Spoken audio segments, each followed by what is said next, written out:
ہاں جی، یہ پہلا سوال ہے، میر درد کا مشہور شعر ہے، درد دل کے واسطے پیدا کیا انسان کو، ورنہ طاعت کے لیے کچھ کم نہ تھے کرو بیاں۔ یہ شعر، اس کی شرعی حیثیت کیا ہے، یہ انہوں نے پوچھا ہے۔ اب پہلے تو انہوں نے جناب مولویوں نے میرے خلاف کیتا سی، ان لگتا ہے کہ شاعرانوں میرے خلاف کرنا ہے۔ ہر دفعہ کوئی نہ کوئی شعر، پچھلی دفعہ بھی وہ آ گیا تھا کہ محمد سے وفا تو نے تو ہم تیرے ہیں، اس سے پہلے آیا تھا وہ بے خطر کود پڑا آتش نمرود میں عشق۔ تو اس پہ میں ایک کیٹاگوریکل سٹیٹمنٹ دے دوں اس حوالے سے، شعراء جو ہے نا جی، ان کے بارے میں اللہ تعالیٰ نے قرآن حکیم میں سورت نازل کی، اس کا نام ہی سورہ الشعراء ہے، ٹھیک ہے جی۔ یعنی شعراء کے بارے میں اللہ تعالیٰ کا ایکسپرٹ اوپینین کیا ہے۔ یہ سورت نمبر ہے 26 اور پارہ نمبر 19 کے اندر جا کے یہ مکمل ہوتی ہے، اور اس میں آپ کو خود ہی پتہ چل جائے گا اللہ تعالیٰ ان کے بارے میں کیا ارشاد فرما رہا ہے۔ اعوذ باللہ من الشیطان الرجیم، بسم اللہ الرحمن الرحیم، وَالشُّعَرَاءُ يَتَّبِعُهُمُ الْغَاوُونَ، اور جو شاعر ہیں یہ اکثر جو ہے نا وہ غلط چیزوں کی ہی پیروی کرنے والے ہوتے ہیں، گمراہی کی چیزوں کی پیروی کرنے والے ہوتے ہیں، حد سے گزرنے والی چیزوں کی پیروی کرنے والے ہوتے ہیں۔ الم تری انہم فی کل واد یہیمون، کیا تم نے نہیں دیکھا کہ یہ جو شاعر ہیں یہ ہر وادی میں چکر کاٹتے رہتے ہیں، کبھی اسمانوں پہ پہنچ جاتے ہیں، کبھی زمین پہ، کبھی کہتے ہیں تیرے لیے چاند توڑ کے لے آؤں گا، کبھی کہتے ہیں میں تیرے لیے ستارے لے آؤں گا، حالانکہ چاندتے ہیں کوئی ٹوٹنا کوئی نہیں نہ لے کے آ سکتے ہیں، لیکن یہ ایک ذرا شاعرانہ باتیں ہوتی ہیں، کرتے رہتے ہیں۔ وَأَنَّهُمْ يَقُولُونَ مَا لَا يَفْعَلُونَ، اور اکثر یہ وہ کچھ کہہ رہے ہوتے ہیں جو کچھ خود نہیں کر رہے ہوتے۔ جتنے شاعر ہیں نا یہ آپ کو بے عمل نظر آئیں گے۔ اب میں وہ بڑے شعراء کے نام اس لیے نہیں لوں گا کہ لوگوں کی عقیدتیں وابستہ ہیں، تو میں اشارتاً بات کر دوں گا کہ نبی صلی اللہ علیہ وآلہ وسلم کی محبت میں اشعار لکھنے والے جو بڑے بڑے شعراء انڈیا، پاکستان، بنگلہ دیش میں گزرے ہیں، کسی کی بھی داڑھی نہیں تھی۔ ان کے عشق رسول نے ان کو اس لیول پہ بھی نہیں لے کے آیا، ان کے محبت رسول کے وہ داڑھی رکھ لیتے۔ باقی ان کی ذاتی زندگی کی کمزوریاں تو اللہ جو ہمیں سامنے نظر آ رہی ہے ہم بتا دیں، بلکہ الٹا ان کے بارے میں ایسے عجیب و غریب واقعات آپ کو ملیں گے کہ جی وہ انہی شاعر صاحب کی میں بات کر رہا ہوں، نام نہیں لیتا چونکہ ہماری عقیدتیں وابستہ ہیں۔ ہم تو جب کسی سے عقیدت رکھتے ہیں نا تو اس کو پھر پیغمبر سے نیچے تو درجہ کوئی نہیں دیتے، پھر ہمیں بھول جاتی ہے بات کہ امام مالک رحمہ اللہ تعالیٰ کا قول ہے کہ نبی علیہ السلام کی قبر مبارک کی طرف اشارہ کر کے کہتے تھے کہ اس شخص کے علاوہ، اس صاحب قبر صلی اللہ علیہ وآلہ وسلم کے علاوہ کوئی شخص ایسا نہیں ہے اس روئے ارض پہ کہ جس سے اختلاف نہ ہو سکے سوائے اس شخص۔ آپ سے نہیں اختلاف ہو سکتا، باقی ہر شخص سے اختلاف ہو سکتا ہے، اور پھر فرمایا ان کے علاوہ کوئی ایسا شخص نہیں کہ جس کی ہر بات مقبول ہو اور کوئی بات مردود نہ ہو سوائے نبی صلی اللہ علیہ وآلہ وسلم کے، کہ ان کی کوئی بات مردود نہیں ہے، ہر بات ہی قبول ہے۔ لیکن وہ دیکھ لیں کہ وہ ایک دفعہ جا رہے ہوتے ہیں نائی کے پاس، جا کے شیو بنوا رہے ہوتے ہیں، تو کوئی ان کو کہتا ہے کہ جی وہ آپ شیو کیوں کروا رہے ہیں؟ کہتے ہیں میں کسی کا دل تو نہیں دکھا رہا، تو وہ پھر شخص آگے سے پھکی دیتا ہے کہ آپ نبی صلی اللہ علیہ وآلہ وسلم کا دل دکھا رہے ہیں، کیونکہ داڑھی رکھنے کا تو حکم نبی علیہ السلام نے دیا۔ تو کہتے ہیں جی وہ غم کے مارے بے ہوش ہو گئے، داڑھی پھر بھی کوئی نہیں رکھی انہوں نے، بے ہوشی ہوئے، کیونکہ داڑھی رکھنا تو بڑی مصیبت ہے نا بھائی میرے، نماز 5 ٹائم پڑھنی ہے تو داڑھی تو 24 گھنٹے رکھنی ہے، صبح شام باتیں سننی پڑیں گی رشتہ داروں کی، تو بے ہوشی ہو سکتا ہے بندہ، کیونکہ داڑھی تو نہیں رکھ سکتا، داڑھی تو مشکل ہے۔ تو یہ جو شعراء کا مسئلہ ہے نا، اللہ نے فرمایا یہ وہ کچھ کہتے ہیں جو خود کرتے نہیں ہیں، الا الذین آمنوا، ہاں مگر جو ایمان لیں، وعملوا الصالحات، اور نیک عمال کریں، وذکروا اللہ کثیرا، اور اللہ کا کثرت سے ذکر کریں، ان کا معاملہ ایک اللہ تعالیٰ نے فرمایا جس طرح حسان ابن ثابت ہے رضی اللہ تعالیٰ عنہ علیہ السلام، لیکن ان کے بھی اگر آپ دوسرے معاملات میں ان کی دیکھیں گے کمزوریاں، تو آپ کو جہاد کے معاملے میں بہت کمزوریاں نظر آئیں گی، کیونکہ وہ شاعر تھے، شاعر بندہ لڑائی جھگڑا تو کر ہی نہیں سکتا، شعروں سے وہ جواب ضرور دیتے تھے لیکن جہاد کے معاملے میں وہ آگے نہیں ہوتے تھے۔ کئی ایک احادیث اس کے اوپر موجود ہیں، میں اس ڈیٹیل میں نہیں جانا چاہتا۔ تو یہ اب اتنے بڑے بڑے شعراء کا ذکر ہو رہا ہے. یہ میر درد کا جو شعر ہے نا جی, درد دل کے واسطے پیدا کیا انسان کو, ورنہ طاعت کے لیے کچھ کم نہ تھے کرو بیان. یہ تو بھئی کتاب و سنت کی روشنی میں بالکل باطل ہے یہ شعر. یہ این جی اوز نے زیادہ اس شعر کو اٹھایا اور اس طرح کی باتیں. جب کسی کو کہا جائے کہ آپ نماز پڑھو, وہ کہنا جی رزق حلال کمانا بھی تو عبادت ہے نا جی. وہ عبادت کے لیے فرشتے تھوڑے نے. یہ پورے قرآن و سنت میں کہیں گے اللہ نے فرمایا کہ میرے لیے فرشتے عبادت کر رہے ہیں, بہت میرا کام کر رہے ہیں, تو انہوں کام کرنے کی لوڑ کوئی نہیں. بھئی اللہ کو تو فرشتوں کی عبادت کی بھی ضرورت نہیں ہے. فرشتے محتاج ہیں اللہ کے, ہم بھی محتاج ہیں. اللہ نے کب کہا کہ مجھے تمہاری عبادت کی ضرورت ہے؟ اللہ تعالیٰ فرماتا ہے تمہیں تمہارے لیے عبادت کی ضرورت ہے. یہاں پہ یہ شعر پڑھ پڑھ کے جی وہ فرشتے, یہ وہی ہے نا کہ انسان کو درد دل کے واسطے پیدا کیا ہے کہ آپ این جی اوز بنائیں, کسی غریب کا علاج کروا دیں, کسی کو بلڈ ڈونیٹ کر دیں, بس آپ یہی کرتے رہیں, بال بچوں کا پیٹ پالیں. یہی اسی کام کے لیے اللہ نے پیدا کیا ہے, ورنہ طاعت کے لیے کچھ کم نہ تھے کرو بیان. یہ جو فرشتے ہیں یہ کچھ کم نہیں تھے اللہ کی فرما برداری کرنے کے لیے. انسانوں کی تو اللہ کو ضرورت ہی نہیں ہے. بھئی اللہ کو فرشتوں کی بھی ضرورت نہیں ہے. یہ تو کلمات کفر ہیں کہ اگر کسی کا یہ عقیدہ ہے اس کے پیچھے, اب یہ اس کی نیت پہ ڈیپینڈ کرتا ہے, ہم اس پہ چھوڑتے ہیں کہ فرشتوں کی عبادت کا اللہ محتاج ہے تو وہ کافر ہے. اور یہ این جی اوز ان چیزوں کو اٹھاتی ہیں جی. حقوق اللہ تو اللہ نے معاف کر دینے, تو انہوں گارنٹی دیتی ہے نا معاف کر دینے نے. حقوق العباد معاف نہیں کرنے. حالانکہ اللہ نے قرآن میں ایک حکم شرک کے بارے میں کہا ہے کہ میں معاف نہیں کروں گا, باقی سارے معاف کر دوں گا. حقوق اللہ, حقوق العباد وہ جس کے لیے چاہوں گا. صرف شرک کا ہے معاف نہیں کروں گا.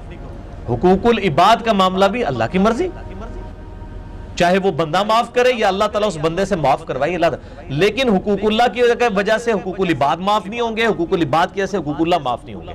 اور حقوق العباد بھی جو ہے یہ بھی تفریق علماء کی ہوئی ہے. اللہ کے نزدیک تو کوئی چیز حقوق العباد نہیں ہے, ساری چیزیں حقوق اللہ ہیں. ماں باپ کی فرما برداری کا تابع فرمان ہونے کا حکم کس نے دیا ہے؟ اللہ نے. اگر ماں باپ کے ساتھ حسن سلوک کرنے کا حکم ہمیں این جی اوز دے رہی ہوتی ہیں, تو جن ملکوں کی این جی اوز لانچ ہوئی ہیں, جن ملکوں سے یہ چندہ لے کے اپنا ایجنڈا ہمارے ان ملکوں کے اندر لانچ کر رہی ہیں, ان کے اپنے ملکوں میں تو اولڈ ایج ہاؤسز بنے ہوئے ہیں. ماں باپ کے ساتھ یہی سلوک ہونا چاہیے دنیاوی اعتبار سے کہ انہوں نے اپنی زندگی یاشی میں گزاری, پائی اڑ سانو یاشی کرن دو, تسی جاؤ نا اولڈ ایج ہاؤسز. دنیاوی طور پہ یہی ہونا چاہیے. لیکن یہ اسلام ہے, یہ اللہ ہے, یہ پیغمبر ہیں صلی اللہ علیہ وآلہ وسلم جو آپ کو کہتے ہیں کہ ماں باپ بڑھاپے میں ہو اف تک مت کہو. یہ حقوق اللہ ہے, حقوق العباد نہیں ہے. یہ تفریق ختم کریں. اس تفریق نے بڑا بیڑا غرق کیا ہے. جس طرح علماء نے جو علم اصل چیز ہے, علم کہہ کے عمل چھوڑ دیا. دوسری طرف جو بے عمل والے لوگ ہیں, عقیدوں میں شرک ہے, گستاخیاں ہیں, پگڑیاں بنائی ہوئی ہیں, خوبصورت داڑیاں رکھی ہوئی ہیں, وہ کہتے ہیں جناب وہ جی سنت مطابق چلنا چاہیے. وہ کسی دربار کے اوپر دیگ چڑھانے کے لیے کوئی گیا ہوا ہے نا, وہاں کھڑے ہو کے پانی پی رہا ہے نا, اس کو 50 بندے سمجھا رہے ہوتے ہیں جناب بہ کے پانی پیو سنت ہے. لیکن وہ جو اس سے بڑا جرم کرنے آیا ہوا ہے, ادھر دیگ چڑھانے آیا ہوا ہے غیر اللہ کے نام کے اوپر, وہ کوئی نہیں کہتا کہ جناب اتنے کے لین آئے ہو. اللہ نے نہ دی دینی سی, اپنے شہر جی دیں دے. شرک کے اوپر جو اٹیک ہو رہے ہیں اس پہ کوئی بولنے کے لیے تیار نہیں ہے. چھوٹی چھوٹی سنتوں کو لے کے بیٹھے میں بیٹھ کے پانی پیئے. جی یہ 11ویں شریف کا دودھ ہے, بیٹھ کے پیئے. پہلے 11ویں شریف تو لے کے آؤ نا اسلام میں, بیٹھ کے تو بعد ہی گل ہوئے گی نا. تو یہ بالکل غلط ہے. اللہ نے قرآن میں واضح کہا ہے وَمَا خَلَقْتُ الْجِنَّ وَالْإِنسَ إِلَّا لِيَعْبُدُونَ. سورہ الذاریات میں نے جن اور انسانوں کو فقط اس لیے پیدا کیا ہے کہ وہ میری عبادت کریں. اب اللہ کے فتوے کے بعد کسی مولوی, کسی مفکر, کسی شاعر, کسی جو ہے وہ دنیا دار اینکر کے فتوے کی ضرورت نہیں. اللہ نے فرمایا میں نے جن اور انسان فقط اس لیے پیدا کیے ہیں, صرف اس لیے کہ میری عبادت کریں. اور اللہ کی عبادت ہے ٹوٹل اوبیڈینس آف گاڈ, اللہ کی کلی اطاعت. رمضان والا رب بھی وہی ہے جس رب نے عام حالت میں بھی نمازوں کی فرضیت کا حکم دیا ہے. یہ نہیں ہے کہ رمضان میں نمازیں پڑھنی, عام حالت میں نہیں پڑھنی. اس قسم کے بندے نہیں اللہ کو چاہیے. Total obedience. وما خلقت الجن والانس الا لیعبدون. ہماری عبادت کریں. عبادت میں ہر وہ چیز داخل ہے جس کا اللہ نے حکم دیا ہے اپنے پیغمبر کے ذریعے, چاہے وہ ماں باپ کے حقوق ہوں, بیوی بچوں کے حقوق ہوں, خواہ وہ اللہ کے اپنے حقوق ہوں، فرائض کی پابندی ہو، نمازوں کی، روزوں کی، حج، زکوٰۃ کی، سب چیزیں اس میں شامل ہیں. ٹوٹل پیکج لینا ہے. مجھے اگلے دن ایک ٹی وی چینل ہے نجی، اس کے کسی پروڈیوسر کا فون آیا تو مجھے کہنے لگا جی کہ وہ ہم نے بریکنگ نیوز چلانی ہوتی ہے، تو وہ نماز پڑھنے کے لیے میں مسجد میں نہیں جا سکتا، میری ذمہ داری ہوتی ہے. اور بریکنگ نیوز کی تو آپ کو حالت یہی ہے نا، جو انہوں نے یعنی وہ مصیبت کھڑی کی ہوئی ہے امت کے لیے، ہر خبر کو بریکنگ نیوز بنا کے پیش کرتے ہیں. کہتا ہے اس دوڑ میں ہم وہیں پہ نماز پڑھ رہے ہوتے ہیں، وہیں تصویریں لگی ہوئی ہیں، سامنے نماز پڑھنی پڑتی ہے. میں نے کہا چھوڑ دو نوکری. وہ کہتا ہے جی ادھر لوگ آتے ہیں تو وہ ہمیں کہتے ہیں جی آپ تو بہت بڑی عبادت کر رہے ہیں، آپ عوام کو سچائی دکھا رہے ہیں، یہ بھی نیکی کا کام ہے، تو یہ بھی عبادت ہے. میں نے کہا جب اللہ کے حقوق کی باری آتی ہے تو آپ یہ نیکیاں لوگوں کو گنواتے ہیں، تو ان کو کہیں کہ آپ لوگوں کو سچائی دکھا رہے ہیں تو یہ عبادت ہے، تو یہ عبادت کافی ہے، اس کے بعد آپ کو بیوی بچوں کے حقوق پورے کرنے کی ضرورت نہیں ہے. کسی اپنے بچے کو اچھے اسکول میں داخل کرانے کی ضرورت نہیں، کیونکہ آپ تو بہت بڑی عبادت کر رہے ہیں نا، لوگوں کو سچائی بتا رہے ہیں، تو اپنی بیوی بچوں کے حقوق کیوں جا کے پورے کر رہے ہیں؟ تو آپ سے کہیں گے کہ نہیں وہ تو اپنی جگہ ہی اپنی جگہ ہے. بھائی اللہ دے حقوق بھی اپنی جگہ نے، سب تو ماٹھا کام ہی ہے، تماشا بنایا ہوا دین کے ساتھ کہ اللہ کے حقوق کی باری ہے تو آخری درجے میں کوئی کھوتا ریڑی چلا رہا ہے کہہ رہا ہے جی رزق حلال کمانا بھی عبادت ہے نا. بھائی اس عبادت کرنے سے نمازیں کیسے ختم ہو گئیں، روزے کیسے ختم ہو گئے، باقی دین کے احکامات کیسے ختم ہو گئے؟ خود سے بنایا. اور اسی بندے کو اگر آپ کہیں نا اے کھوتا ریڑے علی کو، یہ جو چلا رہا ہے یا وہ ٹی وی اینکر ہے، اس کو کہو کہ بھی گورنمنٹ نے اناؤنسمنٹ کی ہے جو فجر کی نماز پہلی صف میں پڑھے گا 1 لاکھ روپے فی نماز دیا جائے گا، تو وہ کہے گا دنیا کی سب سے بڑی عبادت ہی نماز ہے. سارا بھائی جی روپے دی گیم ہے. جو جامعہ ترمذی میں صحیح حدیث ہے میری امت کا فتنہ مال ہے، ہر امت کا کوئی نہ کوئی فتنہ ہے، میری امت کا فتنہ مال ہے. تماشا بنایا ہوا ہے. یہ جعلی شعر بننے بند کریں. یہ انہوں نے پتہ نہیں کس لے میں شعر کہہ دیے، ساڑھے گاٹے فٹ ہوئے نے، اس شعر و شاعری تو بھائی جان چھڑاؤ، ٹھیک ہے نا جی. ہمیں پھر باطل تعویلات کرنی پڑ جاتی ہیں اس طرح کی باتوں کی.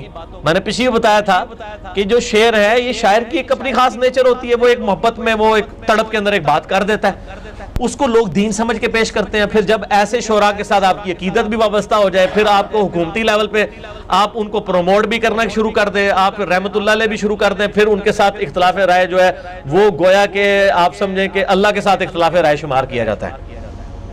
یہی ہو رہا ہوتا ہے.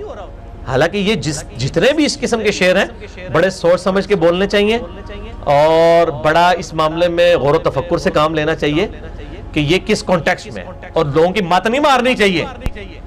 یہ شعراء اکثر شعر کہہ کے لوگوں کی مت مار دیتے ہیں. مثلا